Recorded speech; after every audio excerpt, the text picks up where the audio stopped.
This is a follow up to the prioritization video I just did on Medsurg nursing. It's part of a series I'm doing for basically the foundational stuff of nursing, basically Medsurg, because most of us are going to be in Medsurg once you graduate from nursing school. It's also where you go if you wash out on some of the other specialties, unfortunately. But so that's kind of foundational stuff. And I think I grouped it in time management, prioritization.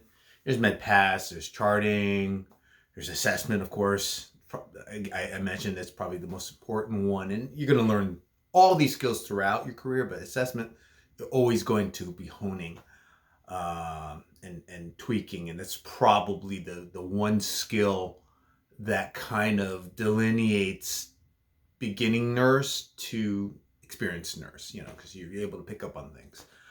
Critical thinking and some other things. I don't know if I'm gonna do a video for every one of them, but looking back, reviewing my videos, I'm looking at the two that I've done so far, prioritization and the time management, and I find them lacking a little bit, because I shoot these and I want to fill in some of the gaps, like the time management one. Actually, I have another video I already shot. I just reviewing it, see if I want to post it, because the time management one was pretty vague, and the point of these videos is somewhat educational, somewhat me venting out stuff, just kind of doing something with my life kind of thing. Besides nursing, just filling the gaps and just kind of getting comfortable talking.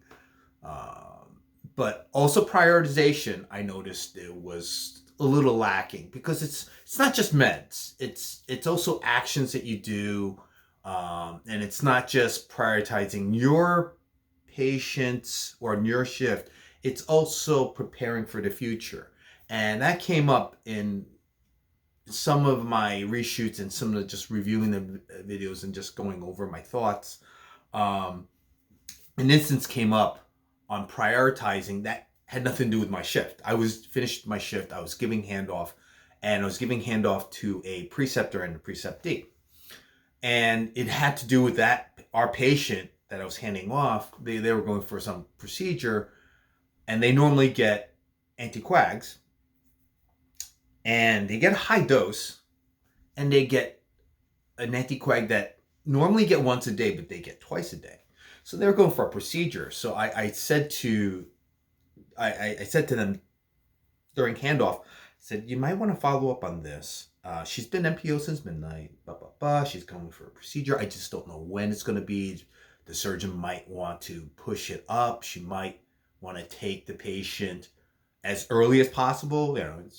Hey, first come, first serve, right? So yeah, they're slated for this time, but even for that time, do you want to give this anticoag, or do they want us to hold it? I never got any instructions on that. The night hospitalist is not going to make that decision. It's a surgeon call, or hospitalist that covers with the surgeon. So I mentioned it during handoff. They kind of didn't,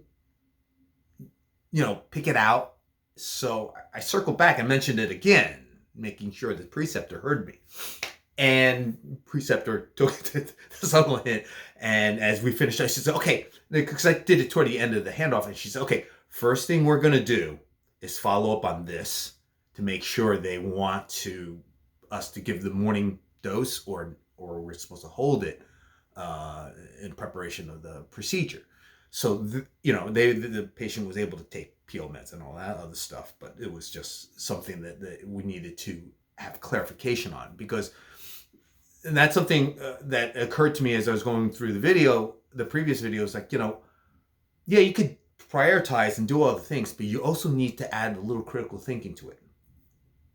There was no orders contrary. There was no nursing communications or what have you to not do this or to do that.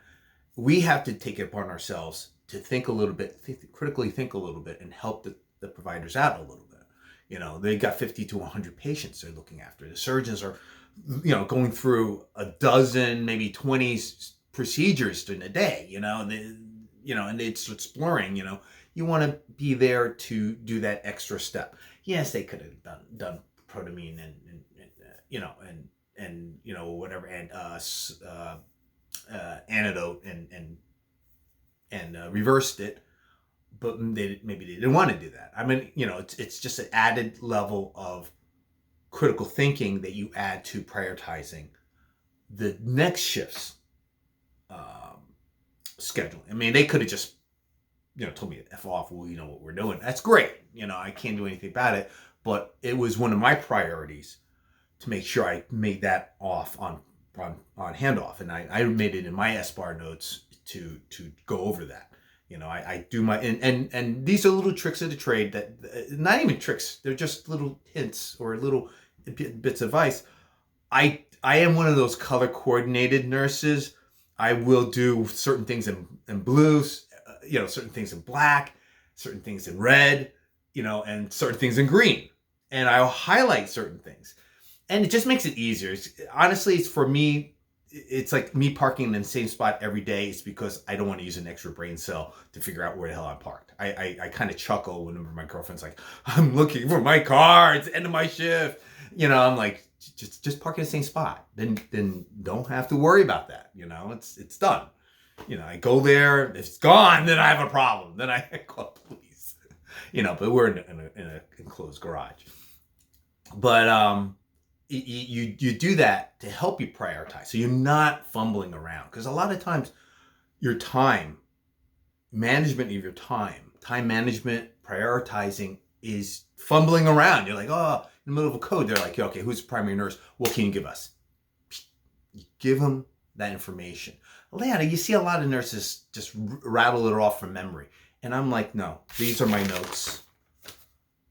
Full code, da-da-da. There you go. These are the allergies. This is what's going on. Because provider, yes, maybe they are looking, they just wanted to confirm. Are we talking about the 88-year-old or are we talking about the 48-year-old? Are they DNR-A or DNR-B? Or, what's going on? Can we give blood or no? That kind of stuff. What was their last vitals? All that. Get it ready for them. And to my last prioritization video, having little things like notes and little, like I say, it's hints. I don't want to say tricks. Will help you along that way. You can prioritize meds and procedures, but sometimes it's also beyond that. It's also how you interact with the patient. That you got to talk them off the ledge. I had a patient saying, I'm leaving AMA, signing out, whatever. That's fine. But the nursing manager and I were like, oh my God, he they're gonna have a heart attack before they even reach the exit. It's like, holy crap. I had to calm the guy down. He apologized later on. He was like, it's not you. It's just whatever. And I said, I understand. But my concern is your safety. I got to prioritize him. Even though he was a stable patient. He was my best patient. And I kind of nudged the nurse before me. And I said, I handed you a golden ticket assignment.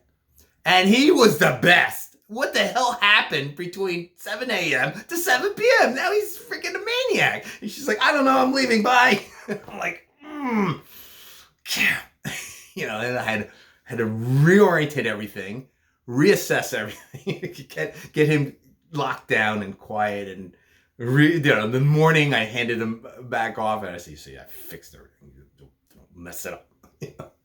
So prioritizing is not always clinical. It's not always so clean cut, like saying I'm doing the meds and what have you. Sometimes it's a little beyond that. You have to look into the meds, like, the anticoag situation, and say, okay, it's not just this. I'm following the orders. I'm doing exactly what I'm supposed to be doing. Wait a minute, there's a procedure. You got to look a little bit more. And that's why I say, prioritizing triaging as one of the commenters is saying, yes, it's triaging. But there's a little bit more, involved in that. Are they're really sucking wind and really teetering, but can they be fixed very quickly? Or is it, are they kind of stable and you've got to put a lot of time into it and you're going to, 3 other patients might not it might deteriorate because so that's where triaging is not as simple as dot dot dot dot dot 1 2 3 4 5. No, sometimes the 3 becomes a 5. It's like and vice versa. It's a little more in depth. So that's why it's not so simple. And people say, well, I got this med and this med. This person's this person's that. This person's stable. This person's not. Yeah, unstable is always bad.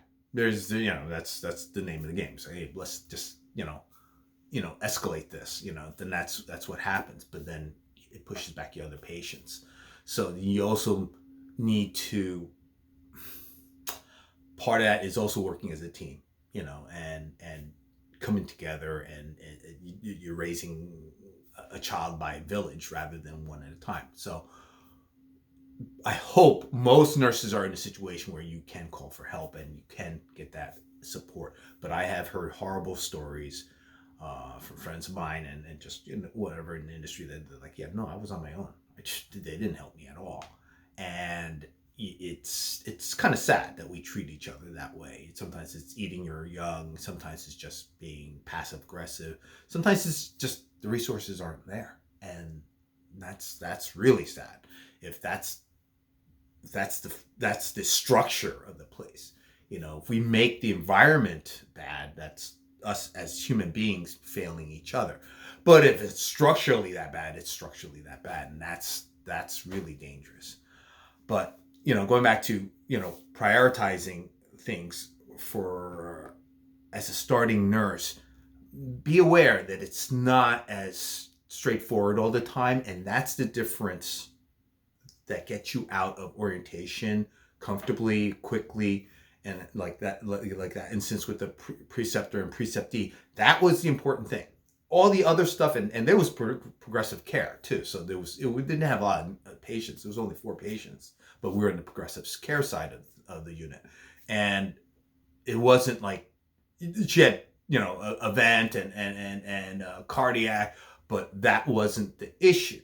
It was more, hey, is this procedure ready? She knew she had to put that to the front of the line, the preceptor, because it's not just them handling it. She needs a provider input. They need to assess the situation, gauge it with this OR. So it's involved. And she knew that had to be first thing they at least checked off the list. So prioritization isn't always just in your hands. You have to also think about other factors in the work environment. It's not just the one, whatever my assignment is, this is what it is. Okay, I'm prioritizing it and we're going to go with this. No. It's like, oh, that person's not going to be taken away until 4:00. Yeah, I got 10 hours. No. You might not have 10 hours. You might not have that time. You might have only half hour to make this call, and you're waiting for the provider to give you a call back. Also, which comes to shove, just FYI, you have critical thinking involved, and you might make a decision as a nurse and say, no, I'm going to hold it. I can delay it an hour. Because honestly, I would have done that. If I didn't hear back, I would have escalated or whatever. But if they still didn't, I would have delayed it. It's a 12-hour med. It's cute, BID. So I have time. If it's closer to the procedure, it would have been closer to the procedure. It would have been there anyway, right? And they could antidote that then. Or they go to say, no, you should hold it. And I said, good, because I have been holding it. That kind of thing. So then, it depends on the situation, but you're not making the final call, but you can forestall things, or, you are expected to use your brain. Okay? Good luck. Hopefully this one sticks.